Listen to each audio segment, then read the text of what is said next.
Excellences, Monsieur le Président de la République, je suis très heureux et honoré d'assurer la modération de cet entretien que vous avez bien voulu accorder à la presse nationale, ici représentée par RTS1, iRadio, Seneweb et Le Soleil.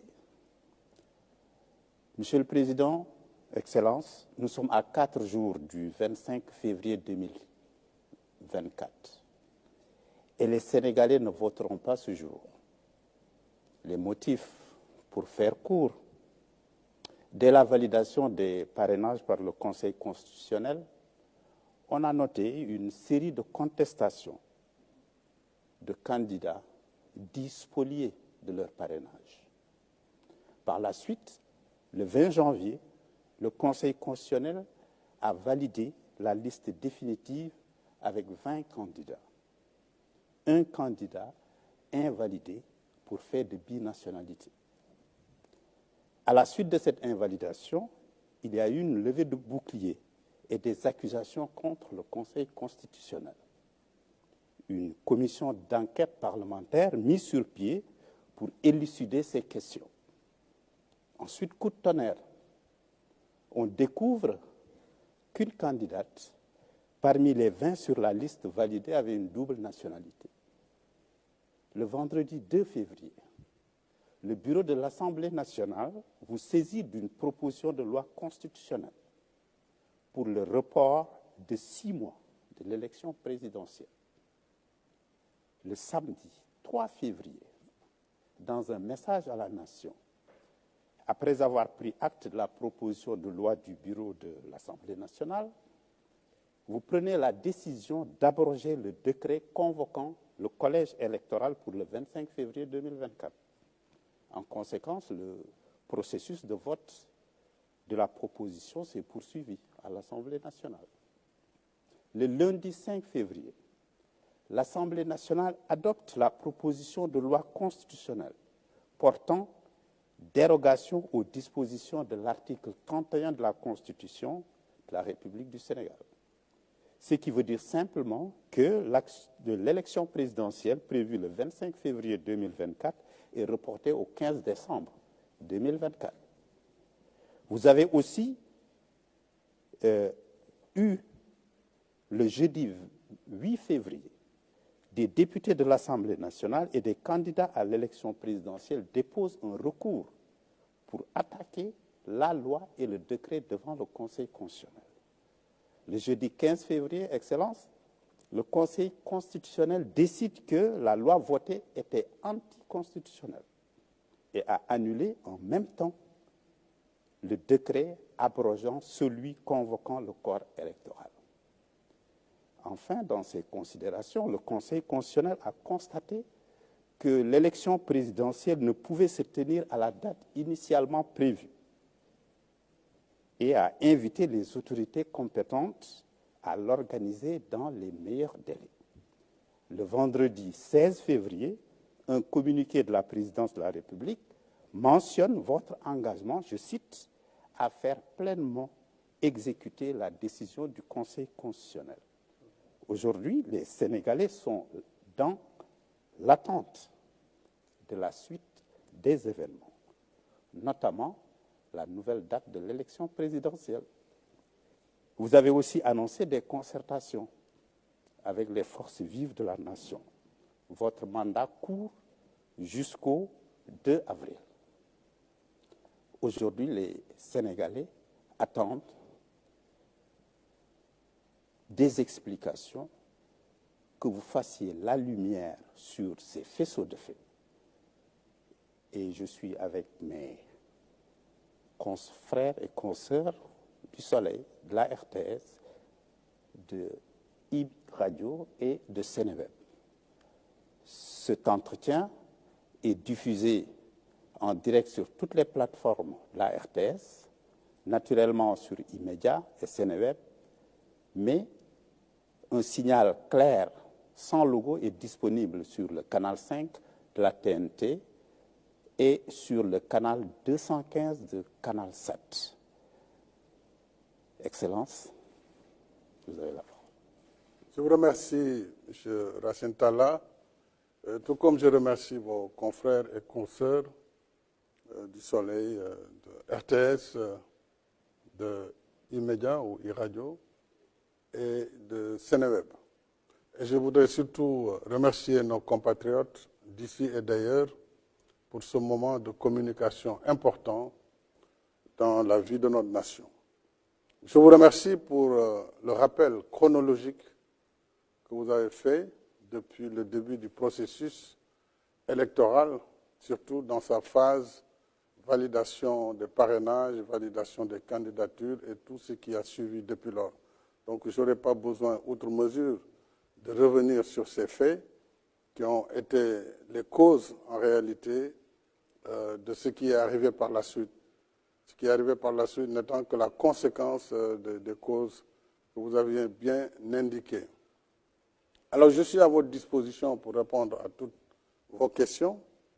Je voudrais d'emblée remercier mes compatriotes qui m'ont fait confiance.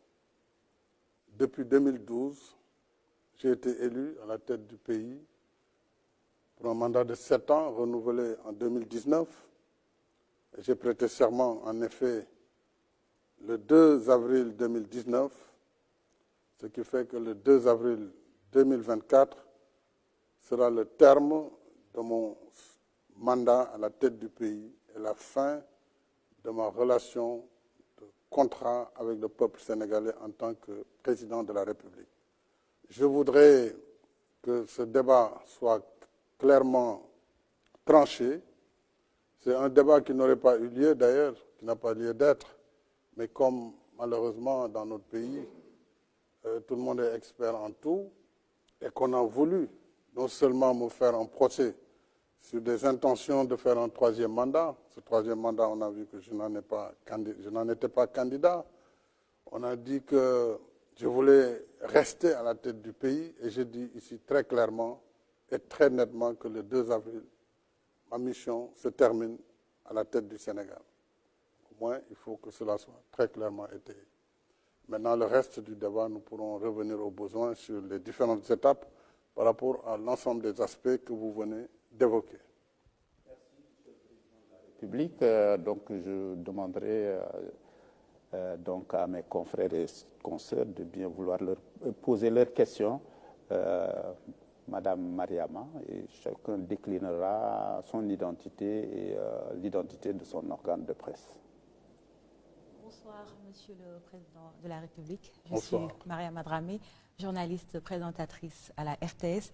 Alors, Son Excellence, je pense que vous m'avez marché sur la langue. Vous avez à peu près répondu à ma première question, vu que la date du 2 avril, tout le pays reste suspendu à cette échéance. Cette date correspond à la fin de votre mandat, vous l'avez dit, à la tête du Sénégal. Que comptez-vous faire à l'expiration de ce délai? Ensuite, Monsieur le Président, quelle serait la date que vous préconisez pour la tenue de l'élection présidentielle? Alors, comme je vous l'ai dit, ayant prêté serment le 2 avril 2019, le 2 avril 2024, boucle les 5 années calendaires. Donc c'est la fin du mandat. Et moi, je compte m'en arrêter à ce mandat. Et je compte donc, après le 2 avril, quitter mes fonctions de président de la République. Maintenant, il est clair que le pays ne peut pas rester sans président de la République. Ça, le dialogue qui vient devra certainement trancher ou proposer, si un consensus peut être obtenu sur la suite, c'est souhaitable, je le souhaite. Je souhaite que les acteurs qui doivent se réunir autour de moi pour regarder l'intérêt supérieur de la nation dans ce contexte bien particulier puissent regarder ce qui et comment nous le allons enjamber. Mais ça, j'écouterai ce que le dialogue dira et après le dialogue, certainement, le Conseil constitutionnel pourrait être amené aussi à clarifier. Puisqu'en réalité, n'eût été le débat ambiant, la Constitution a réglé cette question. Mais comme tout le monde n'est pas d'accord là-dessus, sur l'article 36.2, il appartiendra en dernier ressort au Conseil, après toutes les interprétations, de dire voilà ce qui doit être fait et tout le monde devra s'accorder sur cela. Mais en ce qui me concerne, encore une fois, il n'a jamais été question de dépasser le terme de mon mandat constitutionnel, malgré les procès d'intention. Alors, donc, je m'en tiens à cela et je le dis très clairement et très solennellement, le 2 avril, j'ai terminé ma mission à la tête du Sénégal. La suite, on verra comment. Pour ce qui est de la date, on verra avec le dialogue, qu'est-ce que le dialogue proposera. Monsieur le Président, Alassane Samba Diop de Média. Quand est-ce que la date de l'élection présidentielle va se tenir? Est-ce qu'avant le 2 avril, il y aura une date retenue pour aller aux urnes et choisir votre successeur? Vous savez, il y a eu un problème. N'eût été ce problème, le 25, on serait allé au vote.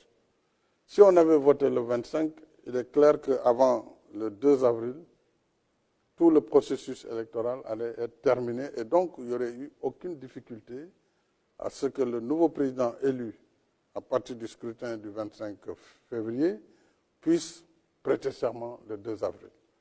Maintenant, nous ne sommes plus dans ce cas. Le Conseil l'a clairement dit, après avoir annulé la loi et le décret qui était pris sur la base de cette loi. Donc, le Conseil clairement a indiqué aux autorités compétentes, en premier chef le président de la République, que c'est lui qui doit prendre le décret convoquant le collège électoral et fixant le décret fixant la nouvelle date.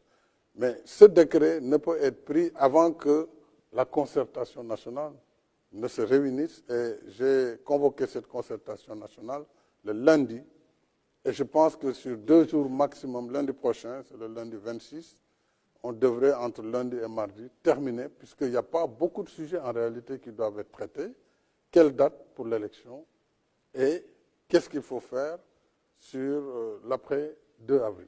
Donc, c'est des sujets qui peuvent être simples si les gens mettent en avant l'intérêt supérieur de la nation, dès lors que la participation du président, sa prolongation à la tête du pays n'est plus en jeu, et ne l'a jamais été d'ailleurs. Si on trouve ce consensus, moi je prendrai le décret immédiatement pour fixer la date.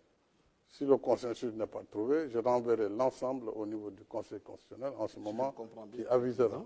Si je comprends bien, le 2 avril, vous allez passer le pouvoir à votre successeur si la date a été retenue pour les élections présidentielles, pour la présidentielle. Il ne peut y avoir de successeur tant qu'il n'y a pas d'élection. Clairement, il faut qu'il y ait une élection, que le processus électoral arrive à terme et qu'on élise un président de la République, qu'il entre en fonction, c'est-à-dire qu'il prête serment devant le Conseil constitutionnel. En ce moment, il fait la passation. Mais ça, si c'est avant le 2, si on arrive à le faire avec des mécanismes qu'il faut trouver, parce qu'il y a quand même le code électoral, il y a un certain nombre de lois qui définissent des termes, il faut peut-être trouver le mécanisme de passer outre. En ce moment, oui, il serait possible que moi je passe le témoin au président élu, ou en tout cas, si le processus ne finit pas aussi et qu'il y a un second tour, le président élu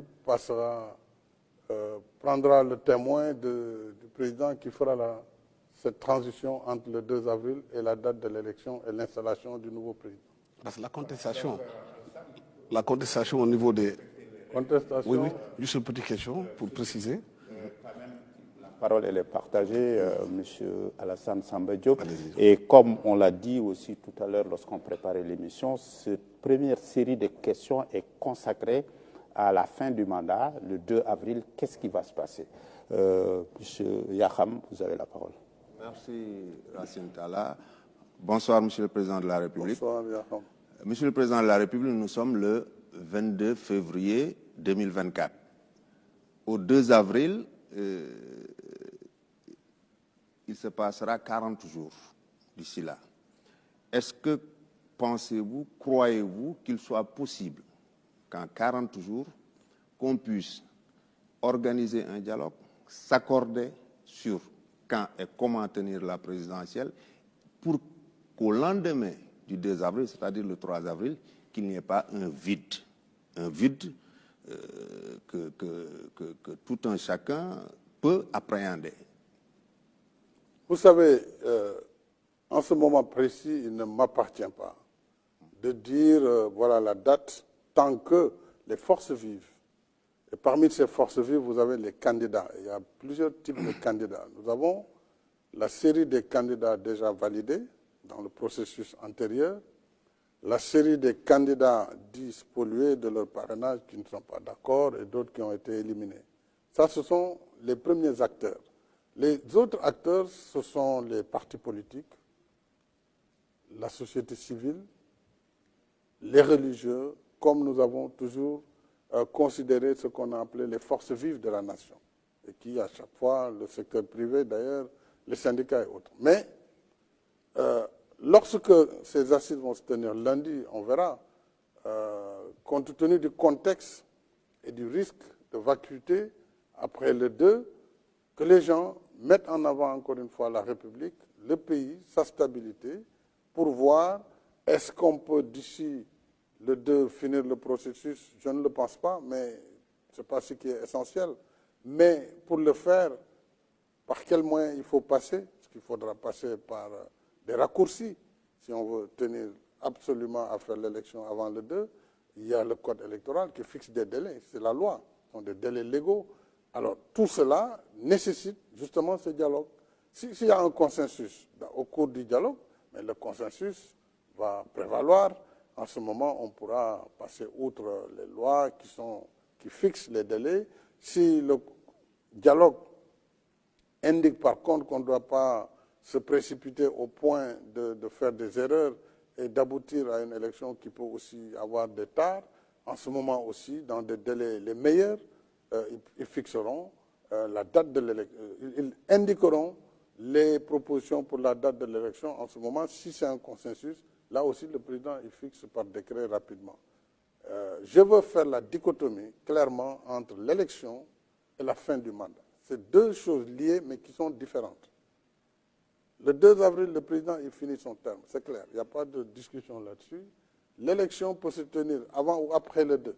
Donc tout dépendra du consensus que le dialogue pourra fixer ou à défaut de consensus ce que l'arbitre constitutionnel décidera. M. Diallo, Sénéweb, Yaham, tout à l'heure vous aurez une question pour la relance. Allez-y. Bonsoir. Bonsoir, M. Diallo. Si l'élection présidentielle se tient au-delà du 2 avril et que vous êtes toujours président de la République, vous avez évoqué tantôt l'article 36 de la Constitution qui dispose entre autres que le président doit rester en exercice en fonction jusqu'à l'arrivée de son successeur. Est-ce que vous allez démissionner ou est-ce que vous allez rester à l'écoute du Conseil constitutionnel et faire ce que la haute juridiction va préconiser? Ça, c'est la première question. La deuxième question, vous avez parlé de dialogue avec les candidats, les 19 candidats. D'accord. Je vous remercie, M. Diallo. Il ne peut y avoir de démission dès lors que je viens jusqu'au terme de ma mission. C'est clair, il n'y a pas de démission. Maintenant, encore une fois, à la fin de cette mission, dès lors que ce que dit la Constitution dans son article 32, deuxième alinéa, 36.2, 36, deuxième alinéa, ne fait pas l'unanimité, tout le monde n'a pas la même compréhension. Moi, je n'ai pas envie, pour tout ce que j'ai fait pour ce pays, comme effort pour le développement économique et social du Sénégal, ce que j'ai fait comme sacrifice pour mettre notre pays là où il est aujourd'hui, je ne veux pas être l'objet d'une polémique stérile par rapport à des ambitions qui ne sont pas les miennes. Et donc, je considère avoir fini mon travail à la tête du pays à la fin de mon mandat. Il appartient à toutes ces composantes du dialogue et au Conseil constitutionnel en dernier ressort de voir comment ils vont faire la suite du processus. Mais ce qui est sûr, il n'y aura pas de vide. On ne peut pas laisser un pays sans président, c'est évident. Donc, attendons ce dialogue et attendons la suite de ce dialogue. La date, elle aurait pu être fixée, mais on ne peut pas la fixer tant qu'on n'a pas quand même les arguments des uns et des autres. Donc, tout est lié et il faut juste patienter. C'est d'ici lundi, mardi, on aura vraiment une idée précise de la date et surtout de ce qui se fera après le 2. Une question sur le report. Oui, moi je pense que c'est suffisamment clair, mais je vous laisse une petite relance. Monsieur le Président, vous aviez pris la décision d'abroger le décret convoquant le corps électoral le 25 février, à l'origine des soupçons de corruption. Mais au même moment, vous avez renouvelé votre confiance au président au Premier ministre Amadou Ba, par ailleurs le candidat de Benno Bokk Yakaar, des accusations de corruption. Vous abrogez le décret convoquant le corps électoral, mais vous renouvelez en même temps votre confiance au Premier ministre qui est aussi accusé par le groupe parlementaire Liberté, Démocratie et Changement. Il y a deux choses dans votre question. Vous dites des accusations. Une accusation ne veut pas dire qu'il y a un coupable. Il faut qu'il y a la présomption d'innocence. Ensuite, le report n'est pas dû à ces accusations. Le report est dû à la deuxième proposition de loi qui est venue de l'Assemblée nationale pour informer le président de la République qu'une procédure est en cours au Parlement pour décaler la date de l'élection. D'ailleurs, si vous regardez bien les motifs, dans la note de présentation du décret portant abrogation, ce décret s'est appuyé sur la saisine de l'Assemblée nationale. Comme l'Assemblée est la seule qui vote la loi, elle était déjà en procédure pour voter la loi, on devait s'arrêter, puisqu'il y avait l'imminence du démarrage de la campagne électorale. La preuve, la décision du Conseil constitutionnel est intervenue bien après. Nous serions en plein milieu de la campagne électorale et on allait dire aux gens, on ne peut plus aller aux élections, arrêtez votre campagne. Donc c'est pour éviter ce processus qui démarre sans avoir la certitude de nous mener au scrutin du 25 février que j'ai abrogé le décret convoquant les électeurs pour le 25 février.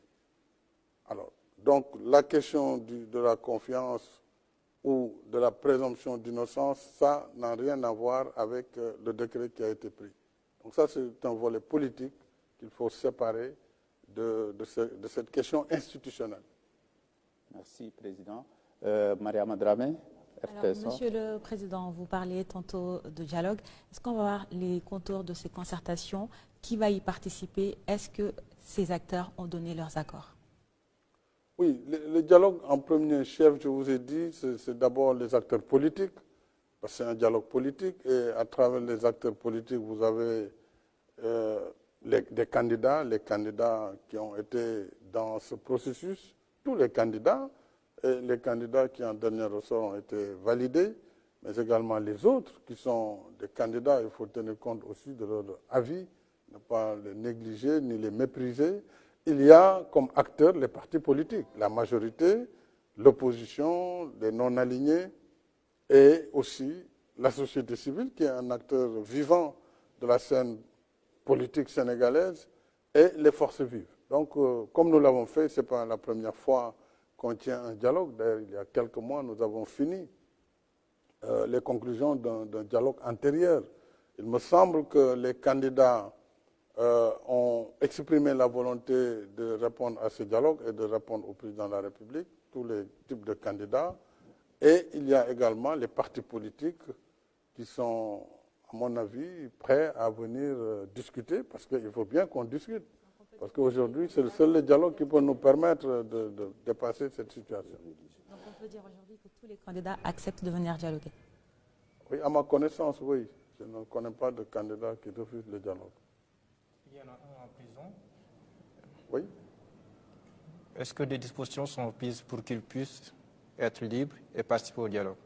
Dans le cadre du dialogue et de l'apaisement que j'ai souhaité, j'ai indiqué ces derniers temps à mon gouvernement la nécessité de prendre des dispositions pour faciliter la libération d'un certain nombre de détenus et aller même au-delà, puisque le pays aujourd'hui a besoin de pardon, le pays a besoin de réconciliation, le pays a besoin de traverser cette période dans la paix et la stabilité. Parce qu'au-delà de l'élection qui va passer très bientôt, nous avons besoin de voir notre pays poursuivre sa trajectoire d'émergence pour le bénéfice de nos populations. Donc on ne peut pas faire une émergence sans la paix et la stabilité. Et nous connaissons l'environnement sous-régional, nous connaissons l'environnement international, donc il faut que nous créions les conditions de la paix. C'est pourquoi nous allons prendre des dispositions pour arriver à ce pardon, y compris par toutes les voies de droit que cela devra permettre de faire. Le candidat aussi, même avant ces lois, peut bénéficier parfaitement d'une liberté provisoire pour répondre, en tout cas, à l'appel du dialogue. Ça montre que là, on va entrer dans la deuxième phase. Alassane, on va retrouver l'orthodoxie quand même des règles du jeu, s'il vous plaît, Alassane. Donc, on aborde la deuxième question liée au dialogue, parce que déjà, chacun d'entre vous l'a abordé.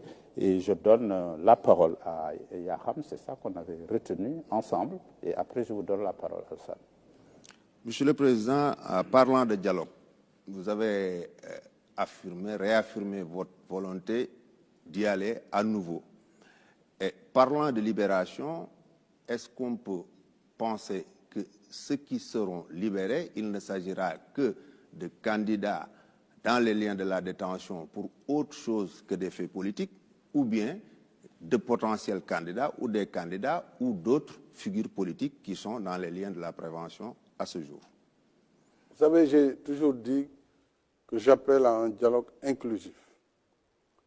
Et je suis convaincu que si nous voulons que notre pays poursuive sa marche vers un développement harmonieux, il lui faut se réconcilier. Quels que soient par ailleurs les délits ou les crimes qui ont poussé les uns ou les autres à répondre devant la justice, à un moment donné, le pays doit pouvoir enjamber, faire preuve de pardon et de réconciliation. Et dans cette perspective-là, oui, il ne faut écarter aucune personne.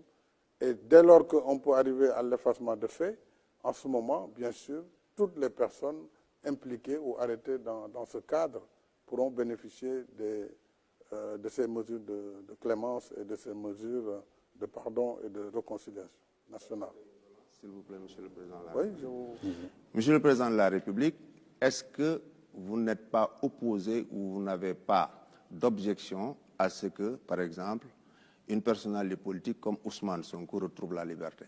Je n'ai aucune objection. Je vous ai dit, je regarde le pays. Je ne regarde pas les personnes. Ma responsabilité aujourd'hui, c'est d'être chef de l'État, d'être le garant de l'unité nationale. Au-delà des diversités politiques, des positions politiques ou politiciennes, il y a ce ciment sur lequel je dois veiller, le ciment de l'unité nationale, de l'intégrité du territoire national. Ça, c'est de ma responsabilité première. Si nous devons passer par une loi, et ce n'est pas la première fois au Sénégal, il y a eu plusieurs fois des lois d'amnistie, à chaque fois que des problèmes graves se sont passés, dans notre pays, il y a eu à un moment donné un moment de pardon et de réconciliation. Oui, si ça doit permettre d'éviter ce que nous vivons aujourd'hui. On nous apprend ça et là, chaque fois qu'il y a des manifestations, des morts, des jeunes qui perdent la vie. Nous devons éviter cela, préserver les vies humaines. Une seule vie préservée aujourd'hui vaut ses sacrifices. Donc il faut que chacun de nous s'élève au-delà des positions partisanes pour ne regarder que le Sénégal et son avenir, sa stabilité, sa sécurité. Oui, pour cela, je suis prêt à aller aussi loin pour que tous bénéficient de ce pardon et que le Sénégal aille vers ces élections de manière apaisée. Et que le meilleur gagne, parce que ce sera le choix souverain du peuple sénégalais. Alassane, Monsieur le Président, vous avez eu des discussions directes avec Ousmane Sonko ou bien par personne interposée pour parler de dialogue. Avant de parler de dialogue, il y a certainement des médiateurs qui ont dit qu'ils étaient là pour que vous remettiez le fil du dialogue avec M. Ousmane Sonko. Vous savez, dans ma démarche de tout le temps, j'ai mis en avant la discrétion et tout ce qui peut aider à avancer. Il y a eu des personnes qui récemment sont de bonne volonté, je salue leur bonne volonté, ont voulu effectivement travailler à faire le go-between, travailler pour qu'il y ait une réconciliation. Mais ma volonté est antérieure à toutes ces démarches. Elle est antérieure à toutes ces démarches. Et déjà, lorsque je disais, après la prise de position de certains candidats qui n'étaient pas du tout d'accord sur la manière dont leurs parrainages ont été annulés, j'avais déjà indiqué qu'il nous faut aller vers l'ouverture il nous faut aller vers l'inclusion, il nous faut aller vers la paix. Donc cet apaisement est antérieur à toutes ces démarches.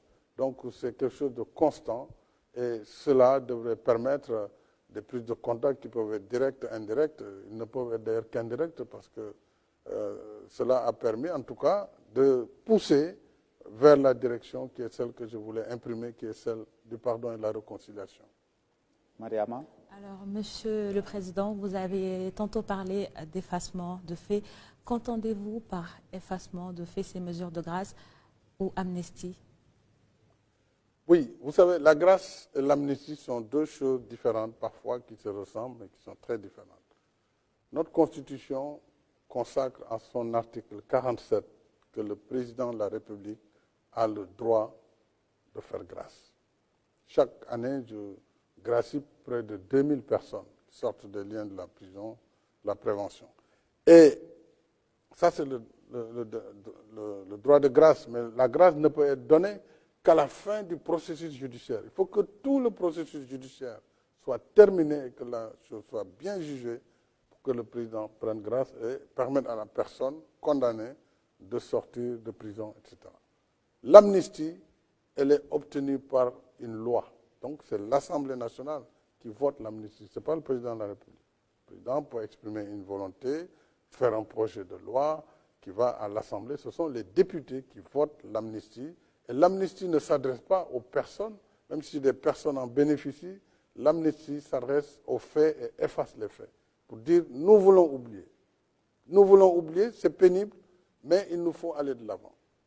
Quand vous voyez les crimes dans la Seconde Guerre mondiale, après plus de 80 millions de morts, il a fallu à un moment donné que les acteurs décident de tourner la page, malgré ce nombre de morts important, pour se donner la main, travailler dans la collaboration, dans le partenariat, dans la coopération, pour justement construire une paix durable. C'est un peu ce que l'on veut faire ici, créer les conditions d'un apaisement, d'une réconciliation et d'élections transparentes, libres et démocratiques. Et c'est ça qui va permettre d'assurer la suite vers un Sénégal de stabilité et de paix. Donc on peut espérer une liberté provisoire pour Diomaye Faye ou encore Ousmane Sonko? Oui, tout dépend de leurs avocats. Et ça, c'est les procédures judiciaires dans lesquelles je n'interfère pas. Mais il y a des procédures entre le juge d'instruction, les avocats du détenu. Et ça, ils savent très bien comment ça se passe. Le procureur qui est sous votre tutelle? Non, oui, le procureur peut donner un avis parce que selon les chefs d'accusation, s'il ne donne pas un avis, bien sûr, pour certains chefs d'accusation, le juge d'instruction est lié. Dans ces conditions, si c'est la volonté du président de la République, le procureur pourra donner son accord. D'accord. Monsieur le Président, on a vu aussi une certaine réaction de la communauté internationale, des communiqués quasi journaliers sur la situation politique du pays. Comment vous accueillez, je rappelle, tous qui viennent et qui reviennent? Je l'accueille avec beaucoup de peine parce que je ne peux pas comprendre que des partenaires qui sont avec le Sénégal, qui en principe travaillent avec nous sur les mêmes principes, lorsqu'il se passe quelque chose dans notre pays, et tous les pays peuvent avoir des difficultés conjoncturelles, ils doivent d'abord venir à la source, voir ce qui se passe exactement, au lieu de se suffire de commentaires qui condamnent de façon péremptoire, parfois de façon très violente, le président de la République, le Sénégal. Ça m'a fait de la peine, parce qu'au Sénégal, jusqu'au moment où je vous parle, une seule loi n'a pas été violée. Personne ne peut dire que le président de la République, en abrogeant le décret, n'était pas dans son droit. Là, le Conseil a dit que ce décret était adossé à une loi qui elle-même est annulée. À partir de ce moment, le Conseil joue son rôle. Donc, nous sommes dans le dialogue des institutions. Le Sénégal est un véritable État de droit. L'Assemblée nationale a eu son temps, a joué sa partition. C'est la seule qui doit voter les lois. Elle l'a voté. Le Conseil constitutionnel est le seul juge des lois constitutionnelles. Il a joué sa partition. Le président de la République, en tant que chef de l'exécutif, a pris acte et a décidé de mettre en œuvre les décisions du Conseil. C'est ça l'État de droit. Donc pourquoi toute cette levée de bouclier, toute cette campagne de presse qui est aux antipodes de ma pratique de démocrate depuis que je suis à la tête du pays? Moi, je suis venu en gagnant des élections. Je viens de l'opposition. C'est moi qui ai proposé la réforme pour fixer définitivement la limitation des mandats et la durée du mandat du président de la République. Quand j'ai été élu, le mandat était de 7 ans. C'est moi qui ai proposé un référendum pour le ramener définitivement à 5 ans renouvelable une fois. J'ai refusé d'être tenté par un 3e mandat. J'ai été très clair. Je l'ai dit le 3 juillet. Je l'ai répété le 3 février 2024. Pourquoi on veut dire et faire dire avec des moyens importants de la presse internationale que le président de la République veut s'agripper au pouvoir? Mais si c'était ma volonté, j'aurais été candidat. C'est tellement plus simple. Je renonce à tout cela. Je construis mon pays avec tous les Sénégalais. Je ne mérite pas cette campagne internationale et je la dénonce de façon vigoureuse. Parce que moi, je suis un homme libre. Je suis un homme libre, je suis un Sénégalais, je suis un Africain. Et je suis un démocrate. Je n'ai violé aucune règle pour aujourd'hui me retrouver dans cette campagne nauséabonde qui est entretenue pour créer la tension et la déstabilisation de mon pays. Donc je dénonce ce fait. Donc, Monsieur le Président de la République, au-delà de tout ce que vous venez de dire, en décidant d'arrêter le processus électoral, est-ce qu'on peut dire que vous avez évité le pire pour notre pays, le Sénégal?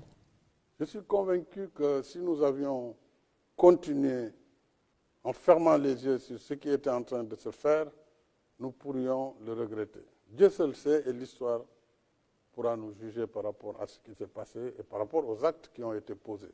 Moi, je l'ai fait au détriment de ma réputation. Je l'ai fait au détriment de ma propre personne. Mais je sais, et c'est pourquoi j'insiste sur l'inclusion. Si on ne veut pas d'un processus ouvert, transparent et inclusif, nous pourrons vivre des conséquences qui ne seront pas les meilleures pour notre pays. Maintenant, si la question c'est le président de la République, lui, le 2, il a terminé sa mission. Donc ce n'est plus un sujet. Mais prenons le temps quand même de regarder les problèmes et de décider d'une date qui va être la plus proche possible, parce qu'on ne peut plus attendre très longtemps, la plus proche possible, et que le pays aille vers cette élection de façon apaisée. C'est mon souhait le plus ardent et c'est la seule ambition qui me reste à réaliser à la tête du pays. Alassane. Vous avez parlé tantôt de la loi d'amnistie. Qu'est-ce que cette loi va couvrir? Quelle est la période? La date de l'amnistie, la loi d'amnistie. Quelle est la période que la loi va couvrir et quels sont les faits qui sont concernés? Est-ce que ceux qui avaient été arrêtés pour des actes terroristes seront concernés par l'amnistie? Mais ça, il faut d'abord que le gouvernement valide le projet de loi que j'introduirai. Il y a des acteurs quand même qui doivent d'abord en être informés, qui doivent en discuter, et les députés qui doivent voter cette loi, si elle est proposée. Pour le moment, on en est là. Tout est en branle. J'ai donné les instructions très claires au ministre de la Justice, garde des Sceaux.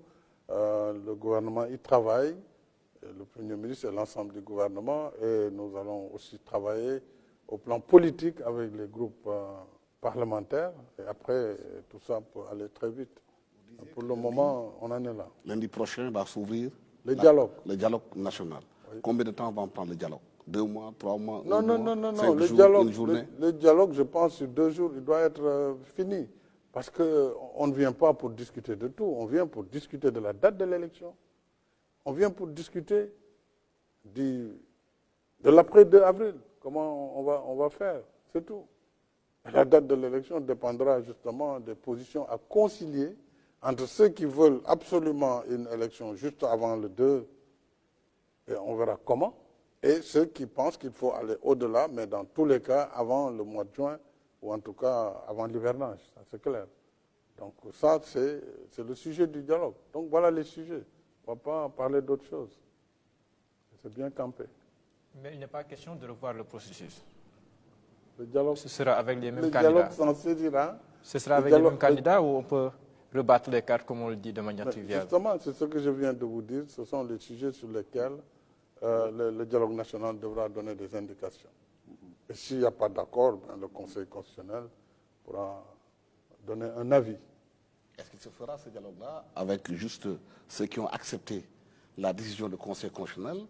Mais non, le dialogue... Ceux qui ont rejeté la décision? Non, le dialogue concerne tous les acteurs, y compris ceux qui sont d'accord, ceux qui ne sont pas d'accord, parce qu'il s'agit de trouver une solution qui permettra à notre pays d'aller aux élections le plus rapidement possible et dans la paix.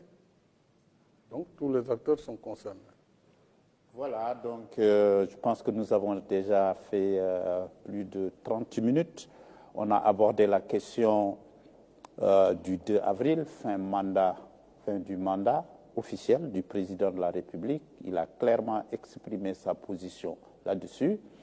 On a également abordé la question du dialogue et la date de la prochaine élection. Si vous n'avez pas une question de relance sur ces sujets, on peut passer au Wolof. J'en ai une. Alors, Son Excellence, on parle beaucoup en ce moment de meilleur délai. Quelle est, selon vous, l'échéance appropriée pour définir meilleur délai? C'est le meilleur délai. Le meilleur délai. Le délai le meilleur. C'est ce qui peut être fait. C'est pourquoi je dis l'urgence est là, tout le monde le sait, tout le monde le voit. Il faut tout faire pour qu'on ne soit pas dans une incertitude. En fait, c'est ça.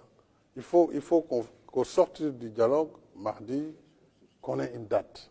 Le plus rapidement possible. Voilà, c'est ça.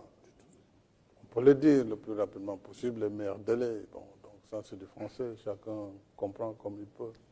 J'ai juste deux petites relances, Monsieur le Président. Oui. Il y a certains qui proposent le 3 mars, le premier tour, le 10 mars, le deuxième tour, pour qu'on soit dans les délais du 2 avril. Est-ce que vous serez d'accord avec ces dates? Mais non, je vous ai dit, il ne m'appartient pas au moment où je vous parle de dire l'élection aura lieu le 3 mars, je ne sais quelle autre date. Lundi, la concertation nationale sera saisie. Les candidats eux-mêmes seront les premiers que je prendrai avant même la concertation nationale. Et puis, nous discuterons de tout cela. S'il y a un consensus, il sera appliqué, quel qu'il soit. S'il n'y a pas un consensus, eh bien, on décidera aussi d'une date où on référera au Conseil constitutionnel. Une dernière relance. Est-ce qu'aujourd'hui, les candidats qui sont soupçonnés d'avoir une double nationalité, qui seraient passés par les mailles du filet, est-ce que ces candidats sont concernés par rapport justement à l'enquête qui sera faite pour voir effectivement, est-ce que ceux qui vont diriger demain le Sénégal sont de nationalité exclusive du sénégalaise? Vous savez, c'est un sujet très sérieux et très important, puisque lorsque la loi dit, la Constitution, dans son article 28, précise que pour être candidat à l'élection présidentielle, il faut être exclusivement de nationalité sénégalaise. Dès lors que la Constitution fixe ce dispositif, on doit pouvoir procéder à des contrôles. Il est vrai que ce n'est pas facile, puisque d'emblée, on peut voir que le monde est constitué de plus de 193 pays ou États, mais je pense qu'on doit pouvoir régler cette question parce qu'il serait catastrophique si, d'ici l'élection, on découvre encore des candidats qui sont des binationaux. Ou alors que ceux qui sont dans ce cas puissent, pour des raisons personnelles, déjà démissionner et éviter au pays encore ce traumatisme. Mais je pense qu'un contrôle devrait quand même être fait pour nous assurer que vraiment les dispositions de la Constitution en ce qui concerne la nationalité exclusive sont vraiment respectées par l'ensemble des candidats. Mais est-ce que cela ne viendrait pas à remettre en cause la décision du Conseil constitutionnel qui n'est susceptible d'aucune voie de recours? Non, mais le Conseil vient de prendre une nouvelle disposition parce que quand, après sa décision, il apparaît qu'il y a un candidat qui est binational, le Conseil, dès qu'il a reçu la démission de la personne concernée, a fait une décision nouvelle en fixant à nouveau. Donc, s'il y a des choses nouvelles qui vont perturber et entacher la sincérité du scrutin parce qu'une disposition majeure aura été violée, je pense qu'il sera dans son devoir d'aviser et de prendre des décisions. Si vous tombez d'accord avec l'opposition sur la date, le 2 avril, comme vous l'avez dit tantôt au début d'émission, Le dialogue. Le dialogue, c'est là-bas que vous arrêtez votre mandat, ça sera le 2 avril. Si vous partez du Sénégal, qu'est-ce que vous allez faire, Monsieur le Président? Mais ça, c'est devant nous. Pour le moment, le plus urgent, c'est d'aider le Sénégal à aller aux élections. J'ai déjà largement communiqué sur ce que je compte faire. J'ai déjà créé ma fondation, elle est faite, j'ai pris des dispositions de cet été. Je vais m'occuper utilement. Donc ça, je pense que... Voilà, Vous donc, êtes installé au Maroc, comme on a dit. Oui, Le président entre a autres, ça a une maison été... au Maroc, a acheté une maison à Marrakech. Oui, peut-être, oui. Parce que j'aime bien le Maroc. Très bien. Avant oui. juste de Ah, passer... une toute dernière C'est la toute Et dernière. pour boucler le volet français. Alors, Monsieur le Président, au regard de tout ce que vous avez dit, on note votre volonté clairement de créer une condition de stabilité sociale, politique, mais également de paix. Avant de passer à la version Wolof, quel est votre message pour les Sénégalais d'ici et d'ailleurs, mais aussi de la communauté internationale, quand on sait que vous êtes un acteur clé du multilatéralisme? Oui, je voudrais d'abord, encore une fois, rendre hommage au peuple sénégalais qui m'a fait confiance, qui m'a permis en 12 ans d'apporter ma contribution dans la construction nationale. M'a permis d'imprimer cette démarche de développement endogène, harmonieux, inclusif. Le plan Sénégal émergent a été mis en place. Il a eu des résultats tangibles. Nous pourrons avoir, après cette période de trouble, plus de temps pour constater quand même ce qui a été très positif, ce qui a été moins, ce qu'il faut améliorer. Et il faut que celui ou celle qui viendra puisse prendre le relais et continuer la marche du pays. Les Sénégalais, je sais qu'ils aiment leur pays, il faut qu'ils fassent tout pour le préserver. Parce que la paix, lorsqu'on la perd, ce n'est pas seulement une question de 5 ans ou de 10 ans. C'est perdu pour très longtemps. Or, ce qui fait notre richesse, c'est d'abord la paix au Sénégal. Et c'est la concorde. Donc, quelles que soient aujourd'hui les vicissitudes et les débats ambiants, il faut savoir raison garder et ne pas trop déborder pour que nous puissions aller dans la paix et la stabilité aux élections et que le meilleur gagne. Ça, c'est vraiment mon vœu le plus ardent. À nos partenaires du Sénégal, je voudrais encore une fois d'abord les remercier pour l'accompagnement puisque j'ai bénéficié pendant ces 12 dernières années de leur amitié, de leur coopération, de leur soutien et de leur support. C'est ce qui nous a permis de construire ce qu'on a construit. Sans les facilités, la dette et tout ce qui a été mis en œuvre, y compris les dons parfois, nous n'aurions jamais été à ce niveau de développement. Bien sûr, il y a beaucoup de choses à faire, notamment en matière d'emploi pour les jeunes et autres. Donc je remercie la communauté internationale. Tout à l'heure, j'ai fait une critique, c'est sur la campagne médiatique. Je fais bien la différence entre le partenariat avec les États, tous les États qui travaillent avec le Sénégal. Je les remercie à travers cette émission et je pense qu'ils continueront à donner la même attention au Sénégal. Et j'ai souhaité d'ailleurs lors de la dernière Assemblée générale de l'ONU que mon successeur soit accompagné de la même façon par la communauté internationale. Donc, pour le reste, le Sénégal devra continuer sa marche dans la démocratie, la stabilité et la concorde. Merci, merci, Excellence, Président de la République. Je pense que le message est très clair et on a pu poser toutes les questions. Et même si Alassane, à un moment, a brisé les règles du jeu sont à respecter. Une toute dernière. Une toute dernière, Monsieur le Président. si le Président le permet. Avec vos permissions, Monsieur le Président, pas le choix. vous avez choisi M. Amadouba comme candidat de Benno Bokk Yakaar. Comme Nous candidat sommes de Benno. vraiment le constat. les questions politiques, Oui. Alassane, je ne Oui, souhaite pas, parce que l'heure est grave. Oui, bien sûr. L'heure est très grave. Le pays fait face à une situation inédite. Pour le moment, nous parlons de l'élection. Absolument. Dans un autre cadre, je pourrais vous répondre abondamment sur mon candidat, sur la coalition, sur le volet politique. Là, nous parlons d'un sujet essentiel, la date de l'élection, comment on y va, et l'après 2 avril. C'est ça qui est fondamental aujourd'hui. Pour nous, pour la majorité, pour l'opposition, pour le peuple. Donc nous pouvons vraiment, sur ce plan, nous peut-être arrêter à ce qu'on a convenu et puis venir en langue Wolof, langue nationale Merci, Wolof, pour Excellence, merci. continuer le